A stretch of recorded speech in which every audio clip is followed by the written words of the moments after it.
For a man who doesn't cry a lot, I sure cried a lot today. As I stated yesterday, this episode is gonna be a sad one. It probably would have been for most of you too, if things didn't turn out the way they did. For the last 7 years, I've had my best friend at my side through thick and thin, through heartbreak, sorrow, and laughter. Unfortunately, that ended today.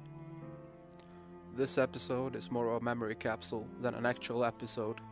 However, if you have been through the same, you should know how I feel. Dear Chiba, you have been the best dog there ever was. Good with children, me, my friends. I don't think there ever was a person or animal you didn't like. If you were barking, it was because you didn't want them to leave or because you were worried about them. Like when kids rode bikes or skateboards, you wanted them to stop so they didn't fall and hurt themselves. From your perspective, I guess it didn't look safe at all. You have been at my side when I needed you. You watched the house while I was at work, and even held my car seat warm if you could. I never met a warmer, kinder dog than you, not to mention how smart you were. You could open doors like most big dogs, but you closed them after yourself too. You could bark on command, keep my feet warm in bed throughout the winter. You had the most beautiful smile, never bit anyone.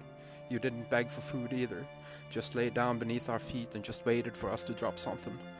Kinda like a living vacuum cleaner. You loved getting your belly scratched. You lived 7 years in the best of company, melted hearts wherever you went. If I had a lady over, I couldn't count on getting attention from her for the first 45 minutes. I'm not religious, but I believe in a good and bad energy. Your energy was nothing but good, and I hope you now fly wherever you want to go. That you can finally chase those annoying birds you never quite reached.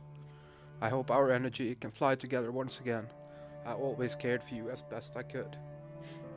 And I tried keeping my spirits up the last days you had, so you wouldn't worry about me. Chiba, you know I love you. I always will. I think you know.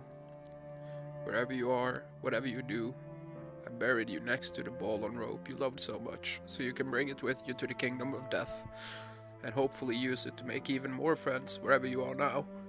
No dog can ever take your place. There will always be a special place in my heart for you. I'm glad I remembered to take paint on your paw and get you to step on paper, even though you really didn't like it much. But now I have an imprint from you that I can tattoo on myself eventually. I'm gonna miss you more than anyone. You always made me feel so much better. If only you were by my side right now. The cancer took you from me so fast. You lost half your weight in a few weeks, and you didn't want to eat anything of the things we used to love. I'm so glad you ate the last meal I gave you. I knew it was your favorite. It was so hard to carry you out of from the veterinary's office, and even harder to drop the first shovel of dirt over you. I know you never cared for flowers, but I put some on your grave anyway. Your grave is on one of your favorite spots outside the house, where the sunlight will hit it every time it rises over the mountains. Chiba, if you can hear me, you will be missed so much.